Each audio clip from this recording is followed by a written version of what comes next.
কেন আসবেন? এই জন্য যে এখানে হুবাহু রাসূল সাল্লাল্লাহু আলাইহি সাল্লামের পদ্ধতিতে সালাত হবে।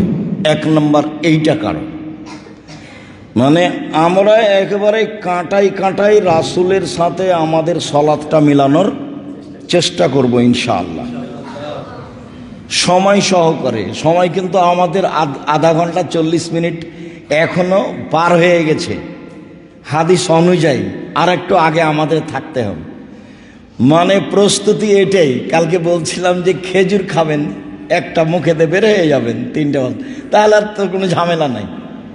আমাদের রাজশাহীর চাঁপাইনবাবগঞ্জের মহিলারা তো অনেক বানায়, তাহলে তো 10টা লাগবে বানাতে।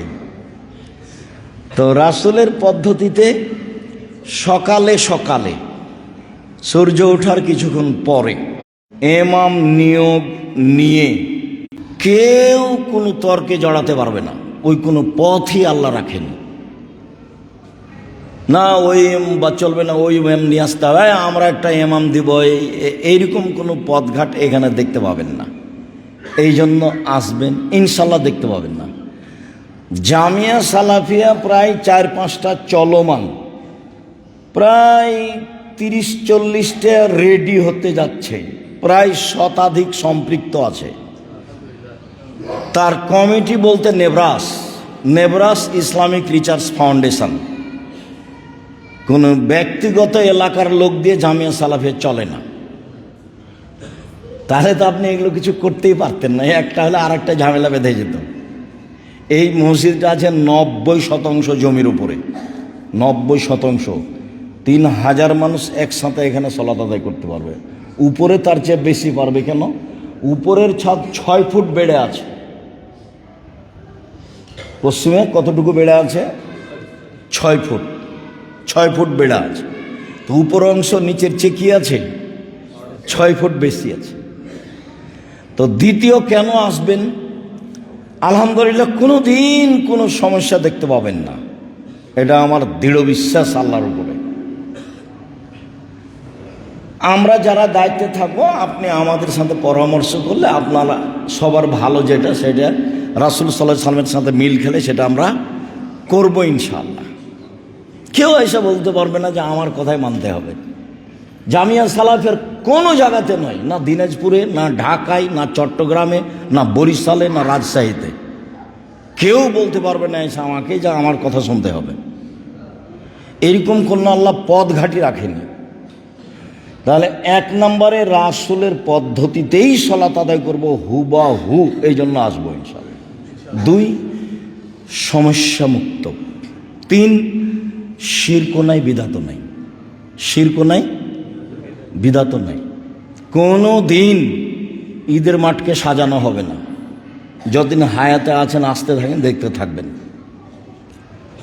মুহাম্মদ সাল্লাল্লাহু আলাইহি সাল্লাম মসজিদে নববীর উপর দিয়ে হেঁটে 500 গজ দূরে গিয়ে সালাত আদায় করলেন ঈদের, অথচ মসজিদে নববীতে সালাত আদায় করলে 1000 গুণ বেশি নাকি। তো সেই মসজিদ ছেড়ে চলে যাচ্ছেন 500 গজ দূরে, মানে ঈদের মাঠ ফাঁকা খোলা জায়গাতে হতে হবে, এটাই সুন্নাত। এটাই সুন্নাত যে ঈদের মাঠকে বাসর ঘর করে সাজানো যাবে না। ঈদের মাঠকে বাসর ঘর করে সাজানো যাবে না। সারা দুনিয়া উল্টে গেলে কি হবে? রাসূল সাল্লাল্লাহু আলাইহি ওয়াসাল্লামের পদ্ধতি যা তাই। করোনার সময় আমি বলিনি, আজ থেকে নিয়ে কিয়ামত পর্যন্ত যদি কাবা ঘরে আর মানুষ পাশাপাশি না দাঁড়ায়, 3 ফুট পরপরই দাঁড়ায়, তবুও জায়েজ নয় কাবা ঘরে। কেন? পাশে দাঁড়াতে হবে, এটা কার আদেশ? মুহাম্মদ সাল্লাল্লাহু আলাইহি সাল্লামের। এইটাকে উপেক্ষা করতে হলে আবার মুহাম্মদ সাল্লাল্লাহু আলাইহি সাল্লামকে আসতে হবে, যেহেতু তিনি কিয়ামত পর্যন্ত আর কোনোদিন আসবেন না, কাজে তার সিদ্ধান্ত কোনোদিন পরিবর্তন হবে না। করোনার সময় মসজিদে আসাই ভালো ছিল, বিপদের সময় মসজিদে যেতে হয়। এই চন্দ্রে গ্রহণ লেগে গেছে, ইন্না লিল্লাহ, সব অন্ধকার হয়ে আসলো। সূর্যে গ্রহণ লেগে গেছে, চলো বিপদ, খুব বড় বিপদ, চলো চলো চলো মসজিদে যাই, লম্বা সালাত আদায় করি, তাসবিহ তাহলিল জিকির আজকার দান খায়রাত করি। যে কাজ করেছে সে তাড়াতাড়ি খুলে দেখ। তো তাকে বলবো কিভাবে? বলবো যে খুলে দেন, খুলে দেন, এটা তো হবে না। ওর সাথে কথা বলার প্রথম পদ্ধতি হলো সলাৎ, আর দ্বিতীয় পদ্ধতি হলো তাসবিহ, তাহলিল, জিকির, আজকার, দান। এই যে মসজিদে এসে ঈদের সলাতের মাঠে আব্দুল্লাহ ইবনে আব্বাস বলছেন, ইসাল্লিন নবী সাল্লাল্লাহু আলাইহি সাল্লাম ফিল ঈদাইন রাকাতাইন লা ইসাল্লি কাবলাহুমা লা ইসাল্লি বাদাহুমা। ঈদের মাঠে আল্লাহ রাসূল মাত্র 2 রাকাত সালাত আদায় করতেন, না আগে কিছু না পরে কিছু। আগেও কোনো সালাত নাই, পরেও কোনো সালাত নাই। ঈদের মাঠে আগেও কোনো সালাত নেই, পরেও কোনো সালাত নাই, শুধুমাত্র 2 রাকাত। কিন্তু মসজিদে আসছেন যে আপনি তো বসতে পাবেন না। মসজিদ যার, তার কাছে অনুমতি নিতে হবে। কিভাবে অনুমতি নেবেন? বলবেন যে আমি আপনার মসজিদে বসতে চাচ্ছি, এই পদ্ধতি নেই, মানে সরাসরি কথা বলার পদ্ধতি নেই। তখন তার অনুমতি হলো 2 রাকাত সালাত। এখন 2 রাকাত সালাত আদায় করলেন মানে আপনার কি হয়ে গেছে? অনুমতি হয়ে গেছে, বসেন। যদিও ভারত, বাংলাদেশ, পাকিস্তানে শতকরা 90 জন মানুষ মসজিদে ঢুকেই বসে আগে, কি করার আছে? মসজিদে বসতে হলে অনুমতি নিতে হবে, তাই 2 রাকাত সালাত আদায় করি। এইবার যে অংশ ধৈর্য ধারণ করে বসে থাকবেন, কোন মহিলা আপনারা দিনী বোন কাজ দেখিয়ে যাবেন না, আজ থেকে কাজ থাক, ছেলে মেয়ে কন্ট্রোল করে বসে থাকেন স্ব স্থানে, এই প্রথা ত্যাগ করতে হবে। সালাম ফিরার পরেই আপনি উঠে দাঁড়াবেন না, এই প্রথা ত্যাগ করতে হবে। এটা জামিয়া সালাফিয়া, এটা বাইতুল হামজাবে মসজিদ। আমি আব্দুর রাজ্জাক বিন ইউসুফ আপনার খুব কাছের মানুষ, আমি আল্লাহ রসুলের সলাতকে মেপে আদায় করার চেষ্টা করছি। মানুষ হিসাবে ভুল হতে পারে, সেটা ভিন্ন কথা। মানুষের তো ভুল হতেই পারে, জেনে শুনে সজ্ঞানে, ভুলের কোনো সুযোগ নেই। এবং কোনো কারো মতামত গ্রহণ করে 1 মিনিট চলতে হবে এরকম কোনো পথঘাট আল্লাহ আমার জন্য রাখেননি। সে চেয়ারম্যান হোক, সে মেম্বার হোক, সে এমপি হোক, সে মন্ত্রী হোক, সে সভাপতি হোক, সেক্রেটারি হোক, এরকম কোনো ব্যক্তির কথা হিসাব করে আমাকে চলতে হবে, আল্লাহ এরকম হিসাব আমাকে 1 মিনিটের জন্য রাখেননি। আলহামদুলিল্লাহ। মানুষ পরামর্শ দিতে পারে, সেটা ভিন্ন কথা। মানুষ পরামর্শ দিতে পারে, মানুষের পরামর্শ নিতে হয়, ভালো হলে এটা গ্রহণ করতে হবে, এটা আল্লাহর আদেশ। তোমরা পরামর্শ করো, আপনার পরামর্শ থাকতেই পারে, আপনার হোঁশ, বুদ্ধি, জ্ঞান, বিবেক আছে। আল্লাহ বলছেন মানুষের চেয়ে মানুষের আর একজনের জ্ঞান বুদ্ধি বেশি। মুসা আলাইহিস সালাম ফেল করলেন খাজিরের কাছে, কথায় কথায় বললেন যে আমি সবচেয়ে বড় আলেম, তো আল্লাহ বলছেন ভুল হয়েছে। আর একজন আছে, কিভাবে? বলে যাও ব্যাগে করে মাছ ভেজে নিয়ে হাঁটতে থাকা। কতদিন হাঁটলেন, এটা এক পর্যায়ে বলছেন ইসবের নন, ব্যাগে কিছু খাবার ছিল, ক্লান্ত হয়েছি, মাছ ছিল, যে মাফ করবেন আমি ভুলে গেছি, শয়তান আমাকে ভুলিয়ে দিয়েছে। মাছ তো এক আশ্চর্য দৃশ্যে ব্যাগ থেকে বের হয়ে চলে গেছে আমার চোখের সামনে। আরে মাছ ব্যাগ থেকে বের হয়ে চলে গেল, পানিতে নেমে চলে গেল, সে পানি ছিদ্র হয়ে আছে, অবাক। সেটা আপনাকে যে বলবো, ঘুম থেকে ওটা ভুলে গেছি। চলো যাই, ফিরে যাই, ওখানেই যাই। এবার ফিরে এসে দেখছেন যে একজন চাদর গায়ে দিয়ে শুয়ে আছে। আসসালামু আলাইকুম। ওয়ালাইকুম সালাম। মান হুয়া ফি হাযাল আরজ, কে তুমি এই জমিনে? মানে উনি অবাক, এটি কে? মুসা। কেন এসেছেন? আপনার কাছে কিছু শিক্ষা নেওয়ার জন্য। আপনি আমার কাছে শিক্ষা নিতে পারবেন না, আপনার জ্ঞানে একরকম, আমার জ্ঞানে একরকম। তো না, আপনার কাছে শিক্ষা নিব। তাহলে আপনি কোনো জিজ্ঞাসা করতে পারবেন না, যা করছি করব, কিছু বলতে পারবেন না, বললেই সঙ্গ কেটে যাবে। তো ঠিক আছে, জিজ্ঞাসা করবো না। তো এখন দুইজন মিলে একটা নৌকাতে উঠেছে, নৌকাতে, কোরআন মাজিদের আয়াত, নৌকাতে উঠেই খাদের কি করেছে, একটা নৌকার একটা তক্তায় তুলে ফেলে দিয়েছে। তো মুসা একদম, এ তো নবী, অবাক কথা। আরে এই লোকগুলো আমাদেরকে নৌকায় তুলে নিল, টাকা নিবে না, আপনি নৌকা নষ্ট করে দিলেন। মানে আপনাকে আমি বলেছি আপনি আমার সাথে থাকতে পারবেন না, আপনাকে তো আমি জিজ্ঞাসা করতে নিষেধ করেছি, ঠিক আছে আর করবো না। এ দেখেন কেমন জিনিস। ইনি মুসা আলাইহিস সালাম, খুব পাওয়ারফুল নবী, আল্লাহর সাথে কথা বলেন, সুবহানাল্লাহ। ঠিক আছে আর বলবো না। পরের বারে একটা ছেলেকে আছাড় দিয়ে মেরে ফেলে দিয়েছে রাস্তায়, খাজির আলাইহিস সালাম। হ্যাঁ, একবারে ধরে দেওয়ালের সাথে মেরে দিয়েছে। এই অবাক কথা, একটা মানুষকে আপনি অন্যায়ভাবে মেরে দিলেন, এ তো কেসাস নয়, কিন্তু নবী, এত বড় অন্যায় সহ্য করার কথা নয়। তখন বলছে যে আপনার আমার সাথে থাকা হবে না। বলছে ঠিক আছে, এরপরে যদি আমি বলি তাহলে থাকবো না। আর একটা সুযোগ নিলে এই শর্তে যে আর যদি বলি তাহলে থাকবো না। একটু পরে এক গ্রামে গিয়ে বললেন যে আমাদের একটু খাওয়ার ব্যবস্থা করেন। গ্রামবাসী বলল না, আপনাদের খাওয়ার ব্যবস্থা করতে পারছি না। তো একটা দেওয়াল বাঁকা হচ্ছিল, তো উনি ধরে ঠিকঠাক করে দিলেন খাজের। তখন মুসা আলাইহিস সালাম বলছে, যারাকে খাওয়ার জন্য চাইলাম যাদের কাছে, তারা একটু খাবার দিল না, আপনি তাদের দেওয়াল ঠিক করে দিলেন, একটু তো মজুরি নিতে পারতেন। শেষ, আপনার সাথে আমার কথা শেষ। আপনাকে বলে দিই কি ঘটনা। ওই নৌকাটা একটু পরে জালেম সরকার এটা করে নিবে, গুন্ডারা ওটা নিয়ে নিবে, তো খালি নিবে ভালোগুলো। তা আমি এটাতে কি করে দিয়েছি, একটু দোষ লাগিয়ে দিয়েছি, এটা তত্ত্বা উঠিয়ে দিয়েছি। এখন এটা আর ওরা নিবে না, হয়েছে। দ্বিতীয় হলো, ওই ছেলেটা ছিল বড় হয়ে বাপ মায়ের বিরুদ্ধে যেত, ওকে আমি মেরে দিলাম, এরপর আল্লাহ একটা ভালো দিবে। এই যে দেওয়ালটা পড়ে যাচ্ছিল, এর নিচে স্বর্ণ চাঁদি আছে, এরা দুইটা এতিম ছেলে, বড় না হওয়া পর্যন্ত দেওয়ালটা ঠিক থাকতে হবে। বড় হবে তখন এটা পড়ে যাবে, তখন তারা সম্পদ নিয়ে নেবে। বলে হ্যাঁ ঠিক আছে জানা, আপনি আর আমি এখন পৃথক। তো আমার দিনী বন্ধুদেরকে বলছি, কাজ দেখিয়ে স্থান ত্যাগ করবেন না, স্ব স্থানে বসে থাকবেন। খুব সংক্ষিপ্ত কথা বলে যাচ্ছি। শেষের কথাটুকু প্রথমে বলছি যে রাসূল সাল্লাল্লাহু আলাইহি সাল্লাম ঈদের মাঠে মহিলাদেরকে দান করতে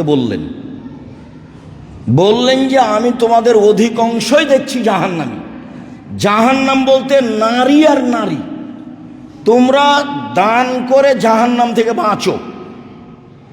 মদিনার মহিলারা রাসূলের মুখের উপরে কথা বলতেন। তখন বললেন, অবেমা ইয়া রাসূলুল্লাহ, আমরা সবাই জাহান্নামে যাব কেন? জাহান্নাম বলতে নারীকে বুঝাই কেন? তখন আল্লাহ রাসূল তিনটা কথা বললেন। এক, তুকসিরনা লানা, তোমরা খামাখা বেশি কথা বলো, ওর কথা বলো, অভিশাপমূলক অপছন্দ কথায় জড়িয়ে পড়ো। এটা হলো 1 নম্বর কারণ জাহান্নামে যাওয়া। মুখ বন্ধ রাখবা, বাস। মহিলা মানুষ, মুখ বন্ধ রাখবা, অত কথাতে জড়াও কেন? কথা বুঝতে পেরেছেন? 1 নম্বর, মহিলা মানুষ মুখ বেশি ব্যবহার করে, যার কারণে জাহান্নামে যাবে, এটা 1 নম্বর। 2, স্বামীকে মেনে চলো না, তিতা লাগুক আর মিঠা লাগুক, তাই শত বক্তব্যে বলা আছে, তিতা লাগুক আর মিঠা লাগুক স্বামীকে মেনেই চলতে হবে, নাহলে সংসার ত্যাগ করতে হবে। এটা জরুরি। যদি কোনো মহিলা বুঝে যে এই স্বামীর সাথে আমার সংসার হবে না, তো পৃথক করে নিতে পারে, নিজেই পারে। চেয়ারম্যান মেম্বার কাজীর কাছে গিয়ে খোলা তালা লিখে দিবে, টাকা পয়সা যা নিয়ে চলো স্বামী সব ফেরত দিয়ে দিবে। বলে আপনার সাথে সংসার করলাম না, গেলাম, ঠিক আছে যা।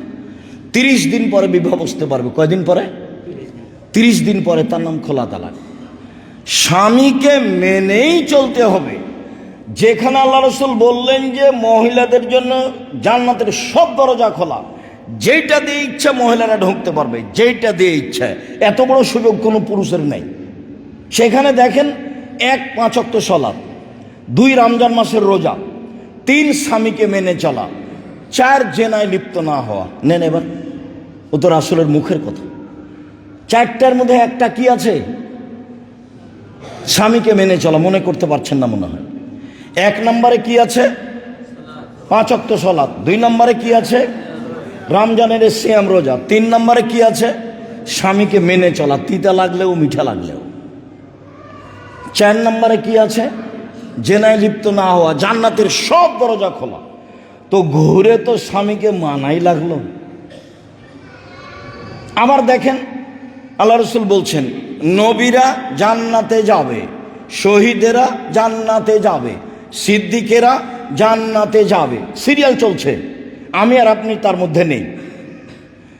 4 নম্বরে বলছে মহিলারা জান্নাতে যাবে, এ বলে চুপ থাকলেন না, এ বলে বলছে ওইসব মহিলা যাদের স্বামীর সাথে একটু কথা দুরকম হয়ে গেলে হাত ধরে বলে যতক্ষণ পর্যন্ত আপনি খুশি না হবেন ততক্ষণ পর্যন্ত আমি কোনো কিছু খাবো না, এরা জান্নাতি নারী। আমার আপনার কিছু বলার আছে? এ তো মোহাম্মদ সাল্লাল্লাহু আলাইহি ওয়াসাল্লামের কথা। দেখেন, 1, নবীগণ জান্নাতে যাবে, 2, শহীদেরা জান্নাতে যাবে, 3, সত্যবাদীরা জান্নাতে যাবে, 4, মহিলারা জান্নাতে যাবে, শেষ হয়ে যেত। কিন্তু মহিলারা জান্নাতে যাবে, তারপরে কি বললেন? স্বামী স্ত্রীর মধ্যে যদি কোনো সময় 2 কথা হয়ে যায় তাহলে স্বামীর হাত ধরে বলবে যতক্ষণ পর্যন্ত আপনি খুশি না হবেন ততক্ষণ পর্যন্ত আমি কোনো কিছু খাবো না। তো ঘুরে তো এক কথাই হলো। তাহলে 3টে কারণ বলেছেন বেশি জাহান্নামে যাওয়ার, তার 2 নম্বর হলো স্বামীকে মেনে চলে না। 3, তোমরা এমন জাতি যে বুদ্ধিমানের বুদ্ধিকে নষ্ট করতে পারো। একজন যুবকের দিকে দেখে যদি হেসে ফেলো তাহলে সেই যুবকের অর্ধেক ঈমান হারিয়ে যায়। এরা যদি মোবাইলে আপনার সাথে একটু হাসি হাসি কথা বলে তাহলে আপনি নাম্বারটা ধরে রাখবেন আবার বলার জন্য। সেই জাতি হচ্ছে নারী। একটু হাসি হাসি কথা বলে ভাইয়া ভাইয়া এরকম করে যদি বলে কথা, তাহলে সে নাম্বার ধরে এর নাম পুরুষ আর ওর নাম নারী। নাম্বারটা ধরে রাখবে আবার কথা বলার জন্য, মানে এক হাসিতেই এক কণ্ঠে ঈমান গেছে। একটা মহিলা গাড়িতে উঠে বসে আছে, আর একটা সিট ফাঁকা আছে। তখন ওই মহিলা একটু একটু হাসি মুখে বলছে ভাইয়া বসেন। এবারও বসেছে, বসে কথা শুরু হবে, কি করো, কোথায় বাড়ি, কোন ক্লাসে পড়ো, কোথায় যাবা। যতক্ষণ পর্যন্ত গাড়ি থেকে না নামছে একজন ততক্ষণ পর্যন্ত কথা চলতে থাকবে। এর নাম নারী। বড় বড় ইমানদারের ঈমান হারিয়ে যায়। নারী দিয়ে মানুষের মান ইজ্জত নষ্ট হয়, নারী দিয়ে মানুষের চাকরি হারায়, নারী দিয়ে মানুষের বংশ মর্যাদা হারিয়ে যায়। একজন মহিলা বুখারীর হাদিসে এসেছে যে আমি জেনা করেছি এটা আমি স্বীকৃতি দিব না, আমি হ্যাঁ বলবো না, এই জন্য আমি আমার বংশের মর্যাদা ক্ষুণ্ণ করতে রাজি নই। আমার বংশের মর্যাদা ক্ষুণ্ণ করতে রাজি নই, তার মানে বংশের মর্যাদা হারিয়ে যায়। এর নাম নারী। তো বাঁচার পথ কি? দান। পুরুষ আর নারীর জাহান্নাম থেকে বাঁচার পথ কি? দান। এবার শোনেন, 1, দানে বালা মুসিবত দূর হয়ে যায়, সহিহ হাদিস। 2, দানে কবরের শাস্তি বন্ধ হয়ে যায়। 3, দানে মরা মানুষের পাপ মিটে যায়, বুখারী মুসলিম। আপনি দান করলেন আপনার বাপ মা দাদা দাদির নামে, ওদের পাপ মিটে গেছে। এ কথা আমি বলিনি, এ কথা মুহাম্মদ সাল্লাল্লাহু আলাইহি ওয়াসাল্লাম বলেছেন। 4, দান মানুষের পাপকে ওইভাবে মিটিয়ে দেয় পানি যেভাবে আগুনকে নিভিয়ে দেয়। 6, দান আল্লাহর রাগকে ঠান্ডা করে দেয়। আমি আপনি পাপ করেছি, আল্লাহ খুব অসন্তুষ্ট আছেন, মরলেই জাহান্নাম। দান করেছি তো ওটা মিটে গেছে, এখন ঠান্ডা হয়ে গেছে। এর ক্ষমতা অবাক। 5, সালাত আদায় করে জান্নাত পাওয়া যায়, জান্নাত কিনা যায় না। হজ করে জান্নাত পাওয়া যায়, জান্নাত কিনা যায় না। রমজান মাসের সিয়াম রোজা থেকে জান্নাত পাওয়া যায়, জান্নাত কিনা যায় না। উমরা করে জান্নাত পাওয়া যায়, জান্নাত কিনা যায় না। জান্নাত কিনার একটাই পথ হলো দান, আর আরেকটা হলো শহীদ হয়ে যাওয়া জিহাদে গিয়ে। আমি জান্নাত বিক্রি করলাম, আল্লাহ বলছেন পৃথিবীর মানুষ শোনো, আমি জান্নাত বিক্রি করলাম জান আর মালের বিনিময়ে। বলেন তো কিসের বিনিময়ে? জান আর মালের বিনিময়ে। জান মানে জান, জানে যান, যুদ্ধে যান, যান শেষ হয়ে যাক। মাল মানে টাকা পয়সা। ভুল পদ্ধতি মানুষের ঘটা করে উমরায় যাওয়া। রমজান মাসে উমরায় গেলে হজের সমান নেকি হবে, কথা ঠিক, কিন্তু ভাবখান তো এখন ফ্যাশন হয়ে গেছে। প্রস্তুতি নিচ্ছে আগে থেকে, সপরিবারে রমজানে থাকবে সেখানে। সেই জন্য সারা 11 মাস অন্যায়ের কোনো শেষ নাই। প্রথম রমজান থেকে নিয়ে শেষ রমজান পর্যন্ত মক্কায় থাকবে, সে দিন কাটাচ্ছে। সারা জীবন প্রতি মাসে একবার করে উমরা করলে আপনি আপনার মায়ের 1 পয়সা উপকার করতে পারবেন না, আপনার দাদা দাদির 1 পয়সা উপকার করতে পারবেন না। প্রতি মাসে 2-3 করে উমরা করলেও একটাই পথ দান, আর একটা পথ মুখের দোয়া কবুল হতে পারে। আল্লাহ তুমি আমার দাদিকে মাফ করো, আমার নানিকে মাফ করো। দান বিচারের মাঠে ছায়া হিসাবে আসবে। যতক্ষণ পর্যন্ত বিচার শেষ না হবে ততক্ষণ পর্যন্ত এ যাবে না, ছায়া হিসাবে থাকবে। পৃথিবীতে ব্যতিক্রম শক্তিশালী ক্ষমতাধর পাওয়ারফুল ইবাদত হলো দান। পৃথিবীতে শক্তিশালী ক্ষমতাধর পাওয়ারফুল ইবাদত হলো দান। ভারত, বাংলাদেশ, পাকিস্তানের মানুষেরা দানটা এভাবে বুঝলো কেন? একটু পরিস্থিতিতে এলোমেলো হয়ে গেছে। কি হয়েছে? 190 বছর ইংরেজেরা দেশ চালিয়েছে, তারা মাদ্রাসা চায়নি। যদিও আলিয়া মাদ্রাসা তাদের বানানো কলকাতায়। তখন এইসব ধর্মভীরু মুসলমানেরা কোরআন হাদিস শিক্ষার জন্য মাদ্রাসা খুলতে গেছে। তো সরকার তো টাকা দিবে না। তখন এই সাধারণ কোরআন শিক্ষিত হাদিস শিক্ষিত মানুষগুলো 10 টাকা দিয়ে মাদ্রাসা খুলতে গেছে। তো গরিব মানুষ মাদ্রাসা চালাতে গেছে, তখন কিছু খেয়ে নিয়েছে আর কিছু কাজে লাগাচ্ছে, প্রায় এরকম হয়ে গেছে। তখন আমরা এক শ্রেণীর মানুষ বুঝেছি, ওখানে টাকা দিয়ে কি হবে, খালি খেয়ে নেই। আর সেই প্রথায় এখন আপনি দেখতে পাবেন, বগুড়াতে গাড়িতে উঠেন, একটা লোক একটা রসিদ বই নিয়ে এসে বলছে যে হিফখানা দান করেন, হিফখানা দান করেন। ও কি করে সে ওও নিজে জানে না, আপনিও জানেন না। তাহলে এর মান সম্মান ক্ষুণ্ণ করার পথ আজও চালু আছে। ছেলেটা উঠে বলছে যে আমাকে কোরআন মাজিদ কিনবো, আমাকে টাকা দেন। ও আজ মিথ্যা কথা বলছে। ওকে বলবেন জামিয়া সালাফিয়া চলে যাও। 519 জন ইয়াতীম অসহায় আছে, 500 জামিয়া সালাফে, 5,000-এর বেশি ছেলে মেয়ে পড়াশোনা করে জামিয়া সালাফে, 5,000-এর বেশি। 300 জন শিক্ষক শিক্ষিকা আছে, প্রায় 45 লক্ষ টাকা মাসে বেতন লাগে। কত? প্রায় 45 লক্ষ টাকা মাসে বেতন লাগে। ওই ছেলেটাকে পাঠিয়ে দিবেন, ওই এতিম ছেলে এখানে ফ্রি পড়াশোনা করবেন, সমস্যা নেই। আল্লাহ এটা ব্যবস্থা করে দিবেন, আপনাকে দিয়ে ব্যবস্থা করবেন। জামিয়া সালাফে বিত্তশালী দিয়ে চলে না, জামিয়া সালাফে সরকারের অনুদানে চলে না, জামিয়া সালাফে বৈদেশিক কোনো সংস্থা দিয়ে চলে না। আমি কোনোদিন সরকারের যে ওই দরখাস্ত করি না টাকা দিবেন সেই জন্য। এতিমের জন্য কোনোদিন বলিনি, এতিমকে তো টাকা আপনি দেন। 519 জন মানুষ কি এখানে আছে? এই যে আমরা এখনই 100-150 জন এখানে এতাকাফ করছিলাম, থাকছিলাম, 100-র বেশি মানুষ আছে, সবাই ফ্রি আছে। আর এমনি তো সব সময় 100-150-200 জন ফ্রি থাকে, এতিম ছাড়াও 20 জন 25 জন 30 জন করে আসে, 20 দিন 25 দিন প্রশিক্ষণ নেই, আসে ফ্রি, যায় ফ্রি, খায় ফ্রি, থাকে ফ্রি।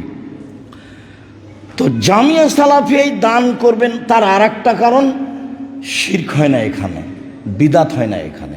অতএব এখন কোটাটা ছাড়েন, আর কেউ নিজেকে বঞ্চিত করবেন না। আপনার সাথে আমার আরও 2টা কথা আছে। ধীর স্থির বসে থাকেন, কেউ মন খারাপ করার কিছু নেই। কোটাটা সবাই পাশ থেকে ছেড়ে দেন। মানে 10টা টাকা হলো নিজেকে বঞ্চিত রাখবেন না। 200 টাকা হোক, 500 টাকা হোক, 1000 টাকা হোক। আমি 10 টাকার অর্থ বলি, মানে এটার অর্থ এই নয় যে 10 টাকা। আমি একটা কয়েন, 1 টাকার কথা বলি, এর অর্থ এই নয় যে 1 টাকা একটা কয়েন, এ কথা আমি বলি না। আমি বলি আপনার পথটা সহজ করার জন্য। মানে আল্লাহ রসুল বলেছেন, দেওয়া হাত ভালো নেওয়া হাতের চেয়ে। দেওয়া হাত খান থাকবেন। আজকে যে এসেছেন, ছেলে মেয়ের জন্য 10টা টাকা নিয়ে আসবেন, মেয়েকে বলে দেবেন আম্মু তুমি নাও 10 টাকা। আমি নিজের কথা বলি, আমার নাতি নাতনি যারা এসেছে সবাইকে বলে যাই তোমরা 100 টাকা নিয়ে যাও, কোটাতে দিয়ে দেবো। আপনার ছেলে 2টা সাথে আছে, আপনার স্ত্রী আর তার সাথে একটা বাচ্চা আছে, ওর হাত দিয়ে 50 টাকা, 100 টাকা, 10 টাকা দেওয়ার অভ্যাসই করাবেন।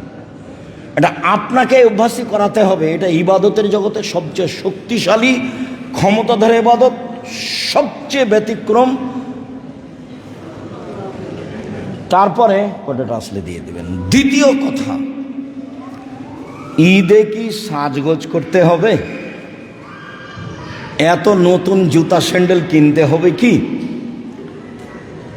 বুখারী মুসলিমের হাদিসে বোঝা যাচ্ছে যে সাজগোজ করতে হবে, সাজগোজ করতে হবে, সুন্দর পোশাক পরতে হবে, দামি পরিষ্কার পোশাক পরতে হবে। এর অর্থ এই নয় যে সব নতুন কিনতে হবে, 3বার 4বার 3টা 4টা করে, এটা নয়। আর কালকে ওই কথাটা বলা হয়নি। ঈদের মাঠে যে আল্লাহ রসুল একজন ছেলেকে দেখলেন কাঁদছে, তো আল্লাহ রসুল বলেন তুমি কাঁদছো কেন? ছেলে বলল আমি এতিম। তখন আল্লাহ রসুল তাকে কোলে নিলেন, আয়েশার কোলে দিলেন, আয়েশা নতুন পোশাক পরালেন, ছেলে খুশি হয়ে গেল। ডাহা মিথ্যা কথা।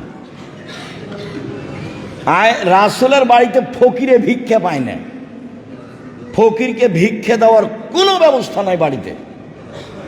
একজন মানুষকে একসঙ্গে খাওয়াবে তার কোনো ব্যবস্থা নাই, বুখারী মুসলিমের হাদিস। আল্লাহ রসুল নিজে মেহমান পাঠিয়েছেন, একজনের হাতে বাড়ি পাঠিয়েছেন, দেখো আয়েশা কোনো খানা পানি থাকলে দিয়ে দাও। কোনো কিছু দিতে পারেননি, চলে এসেছে, না খেয়ে মেহমান ফিরে গেছে। আজ এই ঘটনা মিথ্যা। এক, সাজগোজ করতে হবে সম্ভবপর, এটাই ঠিক। 2, ঈদুল ফিতরে খেয়ে বের হতে হবে, আর ঈদুল আজহাতে না খেয়ে বের হতে হবে। এই ছেলে বসো 2-3 মিনিট। ঈদুল ফিতরে কিভাবে বের হতে হবে? খেয়ে, আর ঈদুল আজহাতে না খেয়ে। 4, গোসল করা ভালো সাজগোজ হিসাবে। গোসল করার কোনো সহিহ হাদিস প্রমাণ পাওয়া যায় না। আমাদের চাঁপাইনবাবগঞ্জে মানুষ তো গোসল করে, গরুগুলোকেও করায়, হ্যাঁ গরু সবকে করায়। তো গোসল করা ভালো। এরপরে খেয়ে বের হতে হবে, আর বের হওয়ার সময় থেকে শুরু করতে হবে আল্লাহু আকবার, আল্লাহু আকবার, লা ইলাহা ইল্লাল্লাহ, আল্লাহু আকবার, আল্লাহু আকবার, ওয়ালিল্লাহিল হামদ, আল্লাহু আকবার, আল্লাহু আকবার, লা ইলাহা ইল্লাল্লাহ, আল্লাহু আকবার, আল্লাহু আকবার, ওয়ালিল্লাহিল হামদ। এইটুকু সহিহ হাদিস দ্বারা পাওয়া যায়। বাড়ি থেকে বের হয়ে সালাত শুরু হওয়া পর্যন্ত বলতে থাকবেন, সালাত শুরু হওয়া পর্যন্ত।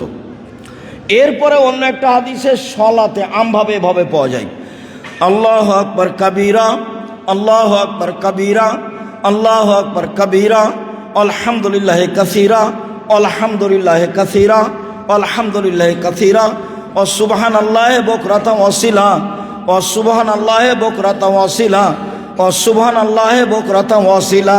এইভাবে বলা যাবে। আল্লাহু আকবার কাবীরা, আলহামদুলিল্লাহি কাসীরা, সুবহানাল্লাহি বুকরাতান ওয়া আসীলা, এর আমরা কোনো প্রমাণ পেশ করতে পারিনি। তাহলে কিভাবে বলা যাবে? আল্লাহু আকবার কাবীরা, আল্লাহু আকবার কাবীরা, আল্লাহু আকবার কাবীরা, আলহামদুলিল্লাহি কাসীরা, আলহামদুলিল্লাহি কাসীরা, আলহামদুলিল্লাহি কাসীরা, ওয়া সুবহানাল্লাহি বুকরাতান ওয়া আসীলা, ওয়া সুবহানাল্লাহি বুকরাতান ওয়া আসীলা, ওয়া সুবহানাল্লাহি বুকরাতান ওয়া আসীলা। 3, সবচেয়ে উত্তম কালেমা তাসবিহ হিসাবে সুবহানাল্লাহি, আলহামদুলিল্লাহি, ওয়া লা ইলাহা ইল্লাল্লাহ, আল্লাহু আকবার, সুবহানাল্লাহি, আলহামদুলিল্লাহি, ওয়া লা ইলাহা ইল্লাল্লাহ, আল্লাহু আকবার। তাসবির জগতে, তাকবীরের জগতে সবচেয়ে উত্তম আর সবচেয়ে ভারী নেকি সুবহানাল্লাহি ওয়া বিহামদিহি সুবহানাল্লাহিল আযীম, সুবহানাল্লাহি ওয়া বিহামদিহি সুবহানাল্লাহিল আযীম। আর সাগরের ফেনা পরিমাণ যদি পাপ হয় তবু সেটা ক্ষমা হয়ে যাবে, সেটা হলো সুবহানাল্লাহি ওয়া বিহামদিহি, সুবহানাল্লাহি ওয়া বিহামদিহি। তখন 100, তখন কতবার? 100 সুবহানাল্লাহি ওয়া বিহামদিহি। এইবার ঈদের মাঠে বের হচ্ছি 6:30 7টা এই টাইমে। সামনের থেকে চেষ্টা করবে ইনশাল্লাহ 7টায় করে দাও, প্রস্তুতি থাকবে। এইভাবে আগে বের হয়ে যাবেন। আত্মীয় স্বজন, ভাই বোন, খালা ফুফু, দাদা দাদি, বন্ধু বান্ধব যা আছে সবকে নিয়ে এসে চেষ্টা করবেন। রাসূলের একবারে নীতিতে মেপে সালাত আদায় করার চেষ্টা করবো ইনশাআল্লাহ। আর কেউ বাধা বিঘ্ন দেওয়ার নাই। এটা আর আলহামদুলিল্লাহ, এটা হচ্ছে আলহামদুলিল্লাহ, এটা হচ্ছে আলহামদুলিল্লাহ।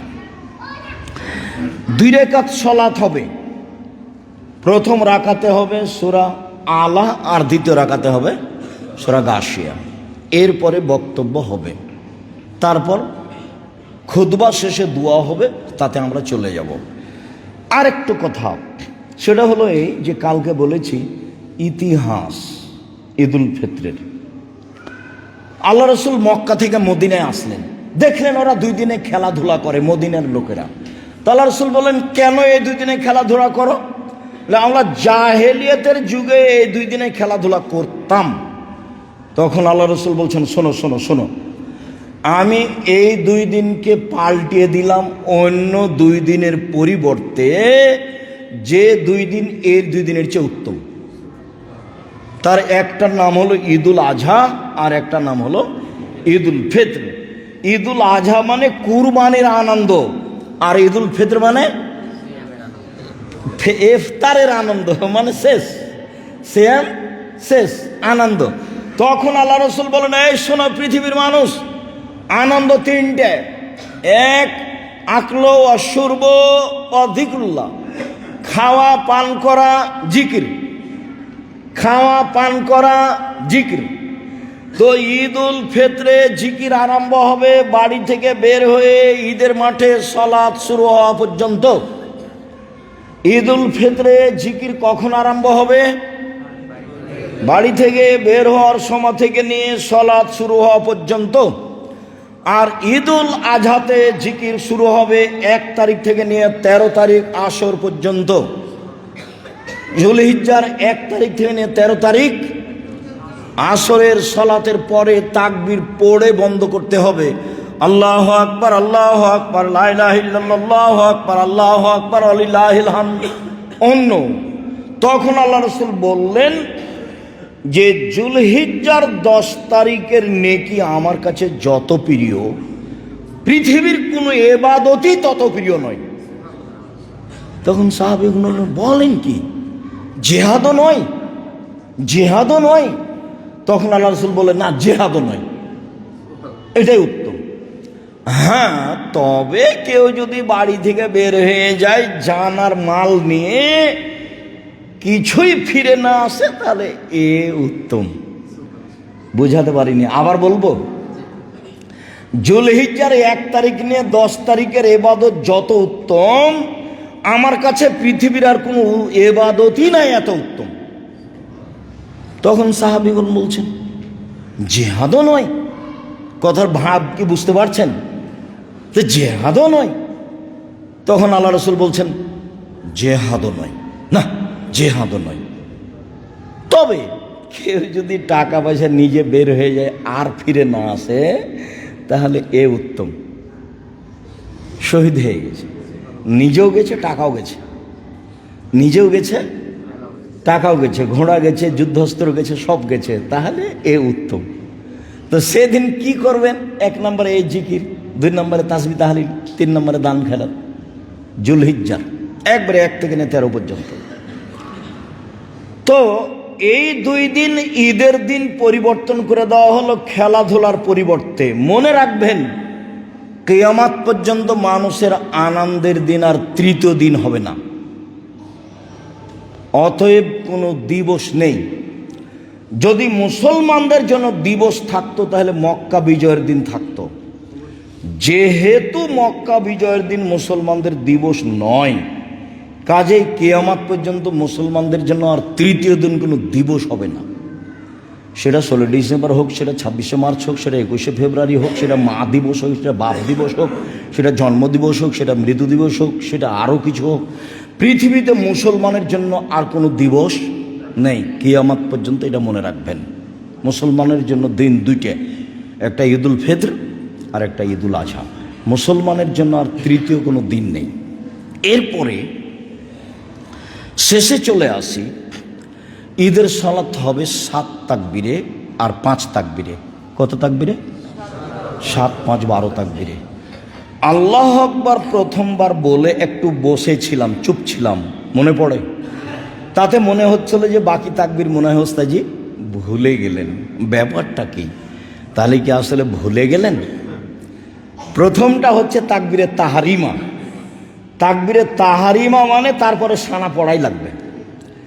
আর যদি শেষেরটাকে তাকবীরে তাহারিমা ধরেন তাহলে এখন আপনি সলাতের মধ্যেই ঢুকেননি। তাহলে প্রথমে আল্লাহু আকবার বলার পর একটু ঘুরে বেড়াতে পারবেন। কথা বুঝাতে পারিনি। তাকবীরে তাহারিমা মানে কি? সব হারাম। আল্লাহু আকবার, এবারে সব হারাম। তো প্রথমটাকে কি ধরতে হবে? তাকবীরে তাহারিমা। তাহলে তাকবীরে তাহারিমার পরে কি হতে হবে? সানা। তারপরে এখন বাকি পড়ে নিয়ে কেরাতে যাবেন। এই জন্য সানা পড়ছিলাম। বাকি ছয়টা এখন পড়ে আউযুবিল্লাহ বিসমিল্লাহ বলে সূরা ফাতিহা, তারপরে অন্য সূরা, তার বাইরে আবার উঠে 5 তাকবীর। স্পষ্ট হয়েছে তো বিষয়টি? জি, জাযাকুমুল্লাহ খায়ের। শেষের অংশ হলো 1 শাই ফেতরা দিতে হবে, 1 শা। সেই কালে আবু সাইদ খুদরি রাদিয়াল্লাহু তাআলা আনহু মুআবিয়ার চিন্তা চেতনাকে শক্তভাবে আঘাত করেছেন। মুআবিয়া হজ বা উমরায় আসলেন রাদিয়াল্লাহু তাআলা আনহু, মিম্বারে উঠে খুতবা দিলেন। খুতবার এক পর্যায়ে বললেন, জনগণ, সিরিয়ার অর্ধশা গম সমমূল্য মদিনার 1 শা খেজুর। মদিনার 1 শা খেজুরের দাম যত, সিরিয়ার অর্ধশা গমের দাম তত। জনগণ, কে বলছেন? মুআবিয়া রাদিয়াল্লাহু, যেহেতু দেশের সরকার, সিরিয়ার সরকার, আর খুব সচেতন মানুষ। এই জন্য উমর রাদিয়াল্লাহু তাআলা তাকে একটা দেশ দিয়েছিলেন, পাশে রাখলে ঝামেলা হবে।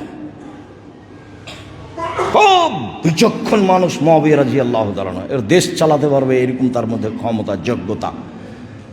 জনগণ, সিরিয়ার অর্ধশা গমের দাম যত, মদিনার 1 শা খেজুরের দাম তত। অতএব কেউ খেজুর দিলে 1 শা দিবে, আর গম দিলে অর্ধশা দিবে। জনগণ অর্ধশা ধরে নিল।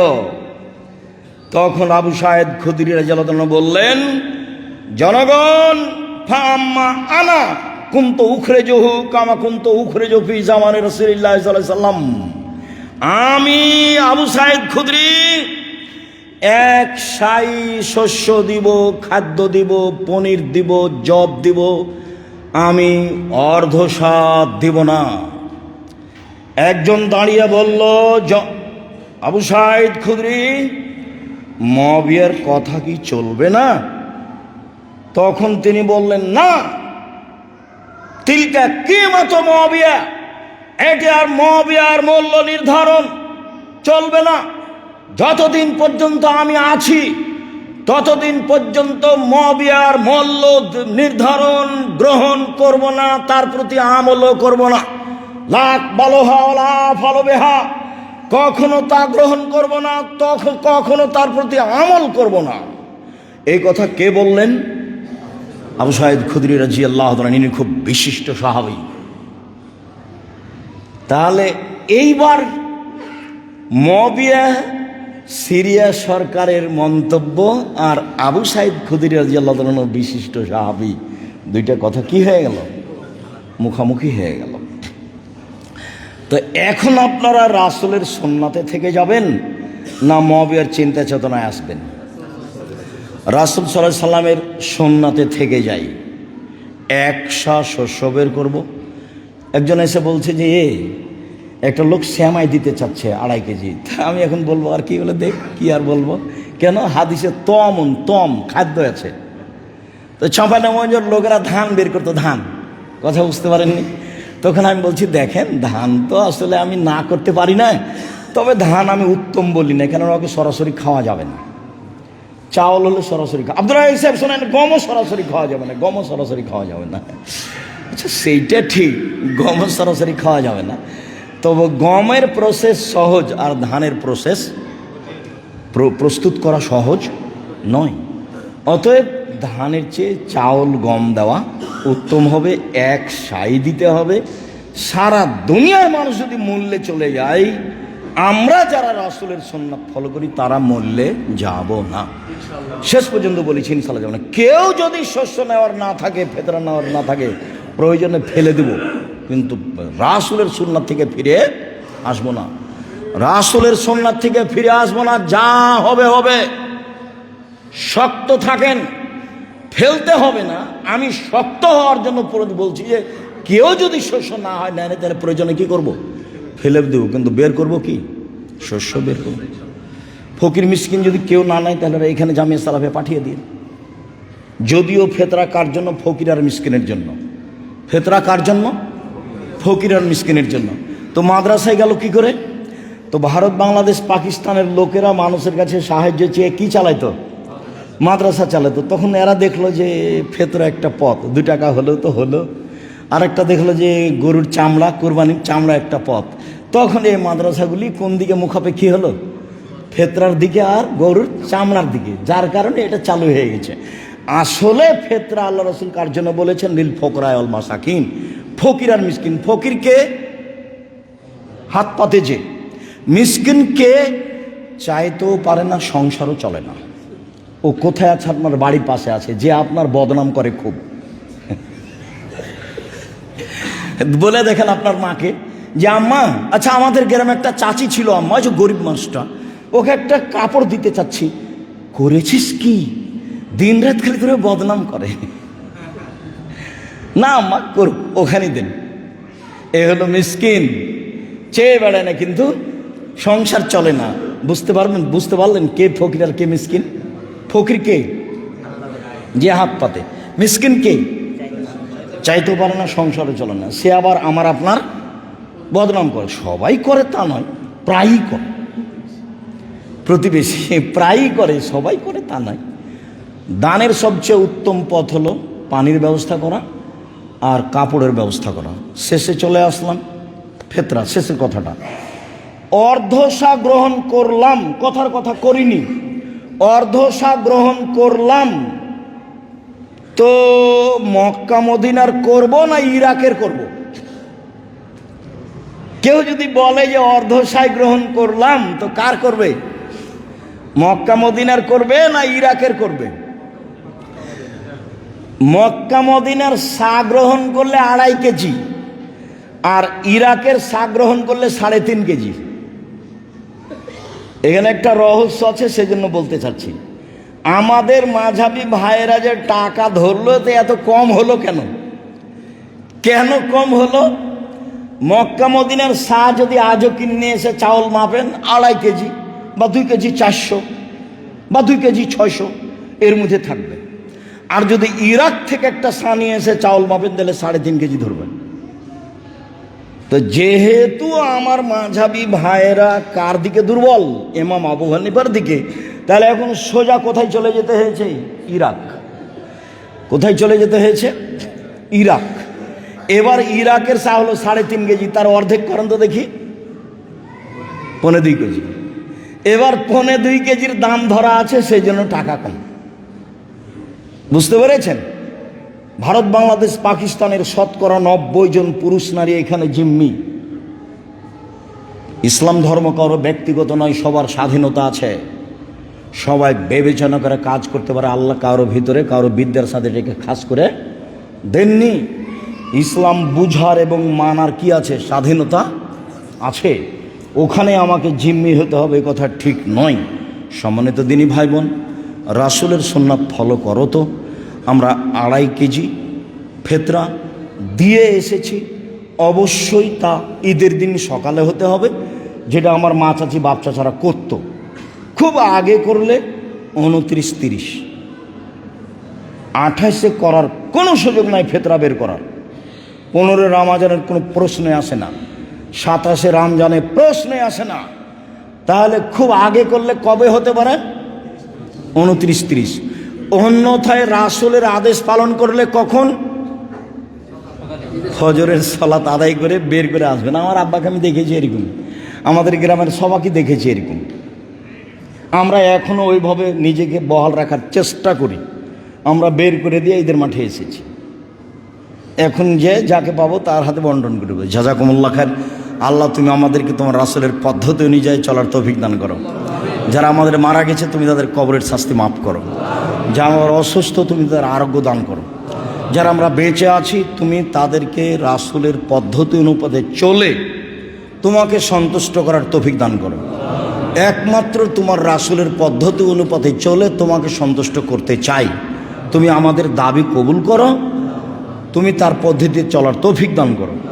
তোমার দরবারে এই জোরালো দাবি দাওয়া দোয়া রেখে আজকের মতো কথা এখানেই শেষ করলাম।